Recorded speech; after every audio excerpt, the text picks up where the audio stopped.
بسم اللہ الرحمن الرحیم۔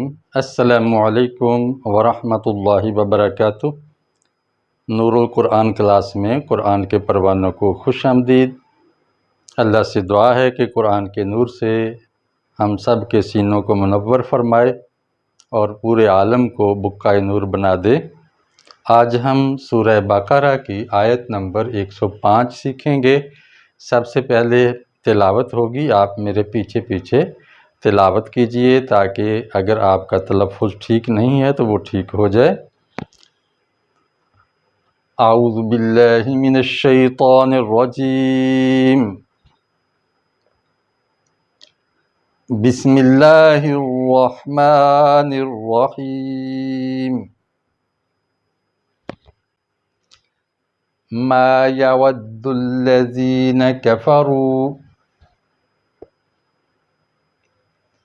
من اہل الکتاب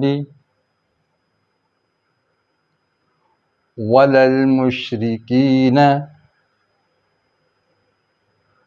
ان ينزل علیکم من خیر من ربکم واللہ یختص برحمتہ من یشاء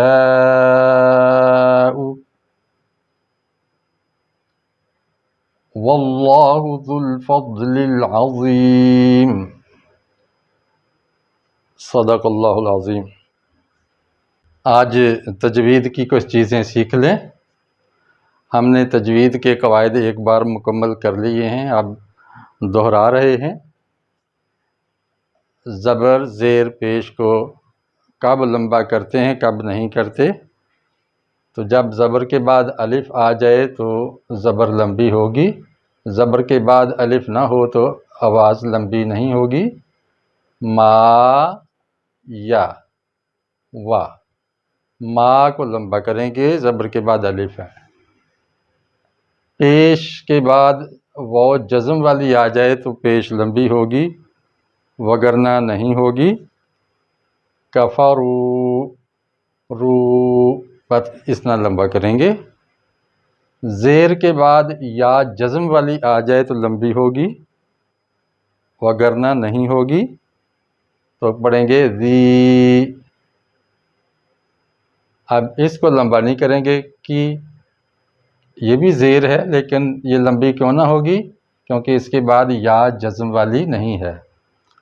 تو ایسی جگہوں پہ اس کو الف مدہ کہتے ہیں، اس کو یا مدہ کہتے ہیں، اس کو واو مدہ کہتے ہیں، یعنی وہ الف جو زبر کو مد کر دیتا ہے، وہ یا جو زیر کو مد دیتی ہے، اور وہ واو جو پیش کو لمبا کرتی ہے۔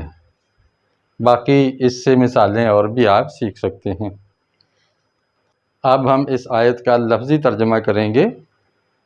ما یود، نہیں چاہتا، یہاں ہم ترجمہ کریں گے نہیں چاہتے۔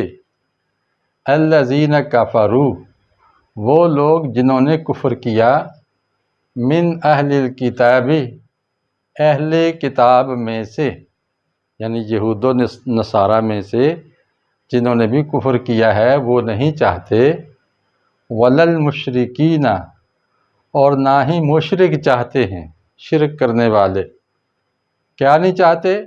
ان ینزل علیکم، کہ نازل ہو آپ پر، نازل کیا جائے آپ پر، من خیرن، کسی قسم کی بھی خیر، کوئی بھی بھلا، من ربکم، تمہارے رب کی جانب سے۔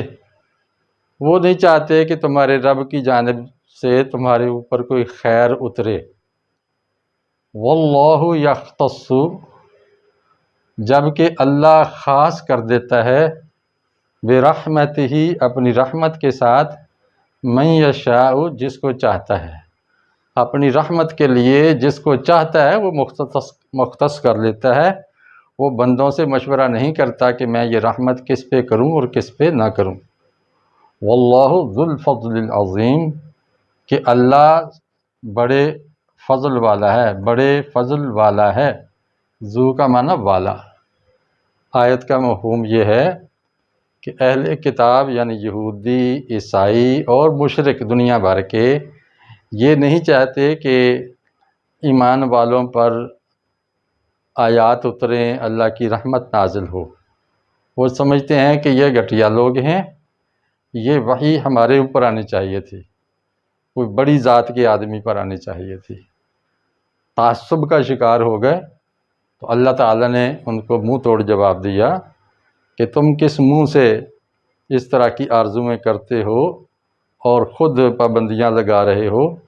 اللہ کی رحمت ہے، وہ جس پر چاہے گا کرے گا، وہ جس کو اپنے اس پیغام کے لیے چنے گا اس پر یہ پیغام بھیج دے گا، لہٰذا تمہیں پریشان ہونے کی ضرورت نہیں ہے۔ تمہارا فرض ہے کہ اب جو تمہارے رب کی طرف سے پیغام تم پہ آ رہا ہے اس کو مان لو اور اس کی اطاعت کر لو، اور اس کو سنو، سیکھو، پڑھو، اس پر عمل کرو۔ یہ تھا اس آیت کا مفہوم۔ آج کی آیت میں یہ خط کشیدہ الفاظ پہلی بار آئے ہیں۔ اہل کتاب، اہل الکتاب، یہ دہرا کر قرآن میں 20 مرتبہ آیا ہے۔ المشرکین، مشرک کی جمع، یہ 36 بار قرآن میں استعمال ہوا ہے لفظ۔ ینزل، نازل کیا جائے، یہ 3 بار آیا ہے۔